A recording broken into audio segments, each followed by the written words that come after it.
Olá! Hoje a gente vai mergulhar um dos conceitos mais profundos e fascinantes da teologia, a jornada do Santo dos Santos, de um lugar físico, de um cômodo, para o coração de uma pessoa. Para a gente começar, imagina só o seguinte: um lugar aqui na Terra onde a presença de Deus era tão intensa, tão pura, que chegar perto sem a preparação certa significava morte instantânea. Esse era o mistério e também o perigo do Santo dos Santos. E é por isso que entender a transformação dele é tão importante. Então, para a gente entender essa transformação, vamos voltar lá para o começo. Nossa história começa no Antigo Testamento, com um lugar físico, bem real, governado por regras extremamente rígidas. Mas afinal, o que era exatamente o Santos dos Santos? Bom, era a sala mais sagrada do Templo de Jerusalém. Lá dentro ficava a Arca da Aliança que, veja bem, não era só um objeto sagrado. Ela era o símbolo da presença real, palpável, de Deus aqui na Terra. E as regras para entrar, nossa, eram de uma rigidez incrível. Apenas uma pessoa, o sumo sacerdote, podia entrar. E só uma vez por ano, no dia da expiação, o Yom Kippur. Qualquer erro, qualquer coisinha impura, e o resultado era fatal.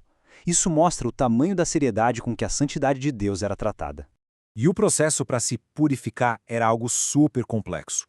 Como a gente vê aqui, o sumo sacerdote passava por vários rituais: banhos de purificação, vestes sagradas especiais, sacrifício de animais e até queimar incenso para criar uma espécie de nuvem de proteção entre ele e a presença divina. Cada passo era absolutamente vital. E essa citação bíblica deixa bem claro o que estava em jogo. Lá no livro de Levítico está escrito: esses rituais não eram uma opção, eram uma questão de vida ou morte, literalmente. E esse sistema durou séculos, sabe? Mas aí chegamos a um momento que muda tudo. Um único evento, super dramático, que redefiniu completamente o acesso da humanidade a Deus. O momento em que o véu do templo se rasga. Exatamente no instante da crucificação, aquele véu enorme, super pesado que separava o Santo dos Santos do resto do templo, se rasgou, de cima a baixo. E isso não foi um acontecimento qualquer, não. Foi um sinal cósmico de que a barreira entre Deus e a humanidade tinha sido finalmente removida. E essa mudança fica muito clara quando a gente compara as duas alianças.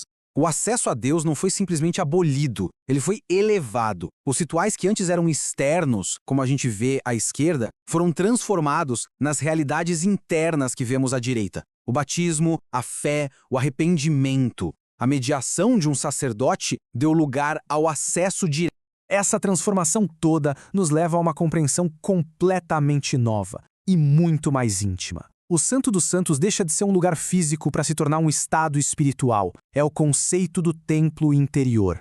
O apóstolo Paulo resume essa nova realidade de um jeito muito poderoso. Ele joga a pergunta no ar: vocês não sabem que são o templo de Deus?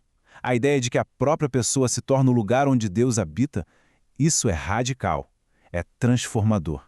Espiritualmente, o Santo dos Santos passou a representar várias coisas: o céu, o estado de graça, a presença divina, mas, como o gráfico destaca, a interpretação principal é a do coração humano purificado. O objetivo da vida cristã passou a ser preparar esse templo interior para receber a presença de Deus. Os primeiros grandes pensadores cristãos foram ainda mais fundo nesse conceito. Santo Agostinho, por exemplo, teve uma sacada incrível.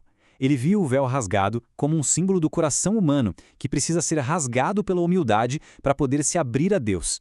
A purificação se tornou algo profundamente pessoal. Ok, então vamos juntar as peças desse quebra-cabeça. Essa jornada toda, do Antigo para o Novo Testamento, culmina no que a gente pode chamar de a grande inversão.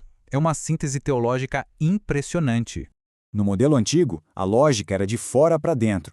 Uma pessoa passava por uma série de rituais externos para, só então, poder entrar num lugar físico e sagrado. E aqui está a virada de chave. Na nova aliança, a dinâmica se inverte completamente. Agora, é Deus quem purifica a pessoa por dentro, através da graça, para que Ele mesmo, o próprio Santo dos Santos, possa habitar dentro dela. É uma mudança de paradigma total. Mas, e aí? O que tudo isso significa para a gente hoje? Como é que esse conceito tão antigo se aplica na vida espiritual do dia a dia? Entrar no Santo dos Santos hoje não tem mais a ver com um lugar físico, e sim com ações espirituais. Significa se aproximar dos sacramentos como a Eucaristia. Significa buscar a santidade nas pequenas coisas. Significa cultivar uma vida de oração e de amor ao próximo. É um convite contínuo à comunhão. E para a gente fechar, fica uma pergunta para reflexão. Se o coração humano é o novo templo, o novo Santo dos Santos, como é que está o acesso a ele?